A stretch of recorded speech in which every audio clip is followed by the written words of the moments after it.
common condition that frequently brings both men and women to see HIMG urologist Dr. Stephen Woolums, an annoying and sometimes debilitating condition called overactive bladder, or OAB. Overactive bladder is an uncontrolled desire to urinate and frequent trips to the restroom. That impelling sensation that I have to use the restroom is what we call urgency. The brain senses a signal that says I have to empty, whether or not the bladder is full or not. So the patient will then continually get the sensation to go urinate despite the fact that their bladder is not full. As with treating almost any condition, treating overactive bladder begins with the easiest and least invasive options. Tier 1 therapy is behavior modification. We try to look at the patient, change their habits, change their diet, change what they're eating and drinking as a first-line therapy to fix their problem. And Tier 1 therapy can also include making simple and helpful changes, like engaging in Kegel exercises to strengthen the pelvic floor. Tier 2 therapy is the introduction of medications. Medications affect the bladder itself. It causes the bladder to relax. It causes the bladder to be more capacious and hold on to more urine. If or when medications prove ineffective, Dr. Woolums says it's then time to move on to procedural options, beginning with the simplest and least invasive, such as a cystoscopic procedure in which Botox is injected into the bladder under mild sedation to calm the bladder down. Another treatment option is neuromodulation, or altering nerve activity by electrical stimulation to normalize or modulate function. Sensations that indicate bladder fullness are carried to the brain by nerves located in the sacral openings of the lower spine. What we have found out is that you can stimulate the S3 nerve, neuromodulate the S3 nerve, and cause the bladder to change its function. And you can also accomplish that with a treatment called percutaneous tibial nerve stimulation, or PTNS, in which mild electrical impulses delivered to the ankle area travel up to the sacral nerves. You can go beyond the S3 nerve down to the posterior tibial nerve and stimulate that and cause the same response. The difference is the posterior tibial nerve is a smaller nerve, requires a smaller stimulation. It can be done as an outpatient in an office setting, and you get very similar outcomes. Though PTNS is proven effective in more than 80% of cases, it currently has to be delivered through a series of 12 weekly 30-minute treatments.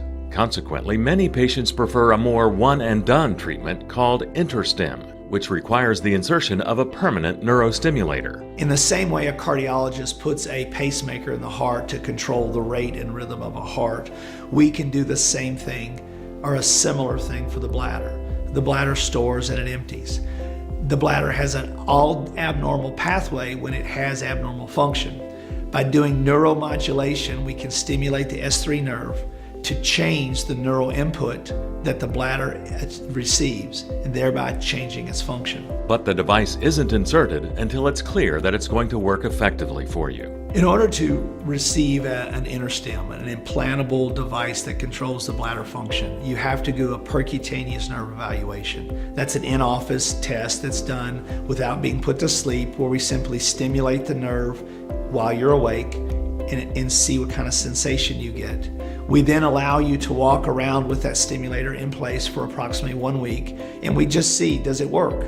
And if it does, then we take you to the operating room, put you to sleep, and through a very small, short procedure, a small incision procedure, we implant the electrode. The electrode has time bleeds. There are 4 different electrodes that stimulate the nerve, 3, 2, 1, and 0, and we give different pulse widths, pulse frequencies, pulse energy to these 4 different electrodes that cause a subsequent change in the way the nerve functions as it goes to the bladder. But achieving and maintaining improved bladder function requires a period of simple, routine adjustments. When you put a stimulator in, the body will adjust to that signal and will change. So it's important that you come back and be reprogrammed. At HIMG Urology, we recommend reprogramming every 3 months until we get a stable phase. Once we get the patient in a stable mode, we may go to every 6 months or every year. But reprogramming is essential in the positive outcomes of InterStim. And with InterStim treatment, nearly 250,000 people have achieved positive outcomes, allowing them to lead normal lives. Most people don't even know that the stimulator is in place. I have stimulated a patient who is a volleyball player and was going on to college. She could not compete in her volleyball because she was having to go to the bathroom. Once I put her stimulator in, she was able to forget about her bladder, and then she ended up getting a scholarship to play college volleyball. InterStim is an invasive procedure, but it's a minimally invasive procedure.